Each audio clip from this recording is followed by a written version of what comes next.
Alright guys, today we're going to be doing the skin. The skin is associated with your sense of touch. Now, you'll see in the lesson it says to check here before you start the videos. That's to make sure you have your notes set up. So we did this at the end of the nose video, but if you didn't do it, I want to review one more time. For our skin notes, there's going to be 3 layers. You're going to list those first. You can find them in the text if you want to read the skin text first in your packet, or you can wait for the video. And then we're going to divide that, so we'll have number 1 and 3 facts, number 2 and 3 facts, and then the third one and 3 more facts. So you can go and pause my video here. Go ahead and go watch the skin video. If you want, you can watch the hair video as well, but that's a bonus video. We're not going to be studying the hair separately. And then go ahead and come on back and we'll fill this in together. Alright, hopefully you've watched that video and you're now back. So the 3 layers were the epidermis, the dermis, and then that bottom layer was the subcutaneous layer. And sometimes it's called subcutaneous fat, and I add that word in. Alright, so here we go. Rewriting for number 1, the epidermis. Some facts about your epidermis. It is a skin cell factory. And if you remember, they said it takes about 4 weeks for your skin to reach from being brand new to the top, and by the time it gets there, it's dead. So it's 4 weeks long. And the other part of your epidermis that's important is this is where the melanin is contained. And melanin is what gives your skin pigment, so you're not just like translucent or gray see-through where we could see all your organs underneath. Depending on how much melanin you have in your skin changes what color your skin is, and melanin is also affected by the sun, which is why if you spend a lot of time in the sun, like in the summertime, you might notice your skin getting darker. So melanin is skin color. Now, in the video, we have that nerd. You could never become purple like him. He does not have melanin. That's something different. Dermis is our next layer, so we're going to put dermis here. Your dermis is where all of your blood vessels are in your skin. And if you look really closely at some of your skin, especially on parts where it might be thinner, like if you were to take your arm and look maybe like right here at this part, can't really see my veins, but if you look there, you might be able to see on your body some veins, and you might be able to see them on your hands and other places. That's just where they're a little bit larger and a little bit closer to the surface. This is also the level of the skin that has all of your nerves. And the nerves are important because this is what gives you your sense of touch. And then the dermis also has sweat and oil glands. So, sweat keeps your body temperature regulated, and then oil is really about keeping your skin moisturized so it doesn't dry out, and it also makes you a little bit waterproof. You wouldn't want all the water to exit your body or water to get into your body that you don't want there. Okay. Next layer is the subcutaneous.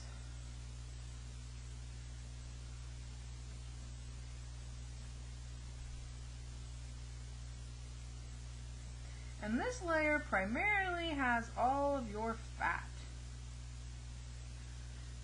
Now, you have other fat in different places of your body, but there also is a layer underneath all of your skin, and fat is really important for temperature control.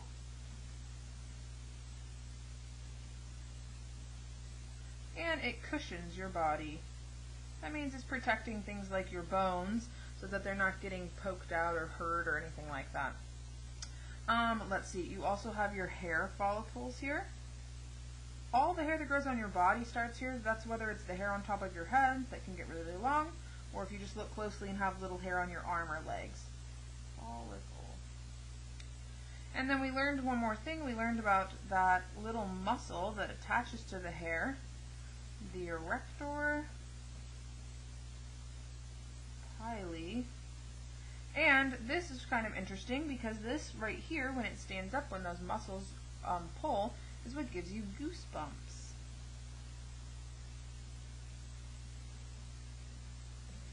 Alright. Looking at our pictures, we're going to draw a diagram. And this is the picture that you have in your packet. And it's drawn kind of little, but you can see the 3 layers here. We have the epidermis and the dermis and the subcutaneous level. And you can see that the epidermis is the thinnest layer, the dermis is the thickest layer, and then we have all these other things coming out. Now, in your book, they also have some other parts in here.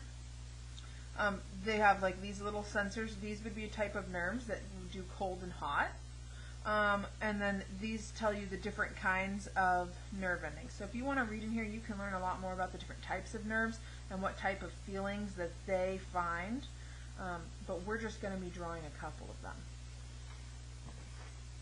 So I'm going to start, let's do this with some of our colored pencils. I'm going to start with my dermis layer. And that's the layer on the top. And if you notice, it's kind of like squiggly. Okay? And there's those little pieces, those little cells, and they layer, and those are the skin cells. So I'm going to go ahead and label these 2 parts. This is the dermis, and these are skin cells. Okay.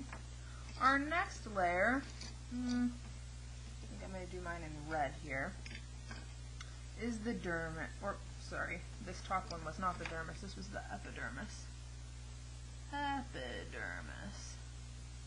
This is why I need you guys in class to help correct me so I don't make these kind of mistakes.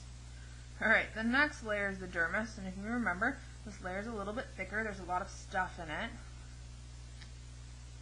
Okay, so let's go and label this now before I forget. This is the dermis. And inside the dermis we have a couple things, and they all go up to the surface here. So we have those little sebaceous glands, those oil-making ones, and we're going to have the sweat glands. So I'm going to label this sweat, and this one sebaceous.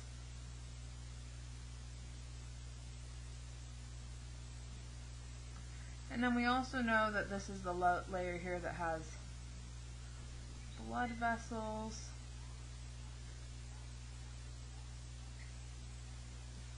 and we have our nerves at this level.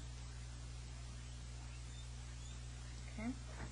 The last layer, I'm going to do mine in yellow, and it might not show up really well, but I think it's a good color to represent the fat. Okay. And that's the subcutaneous.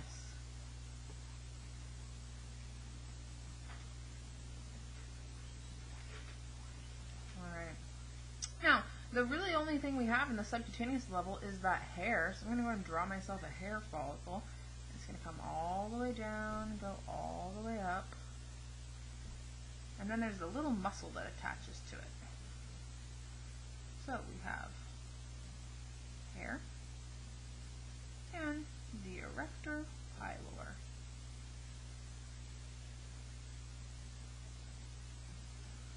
Alright. Go ahead and add any additional color you want to these. If you want to color in the other parts, you can. If not, this is fine. For today, we only had the skin. It was a little bit longer, and I wanted to give some time in case anyone needs to go back and catch up on any science from earlier this week. Tomorrow, we're going to do the tongue, and so you'll just continue by flipping your page, setting up your 3 columns, and you'll be able to do the tongue tomorrow. Hope you guys are doing well. If you have a chance, go ahead and answer that weekly question. I'm curious to know if you think it is more dangerous to have 1 duck-sized horse, or sorry, backwards, 50 duck-sized horses or 1 horse-sized duck. See you guys tomorrow.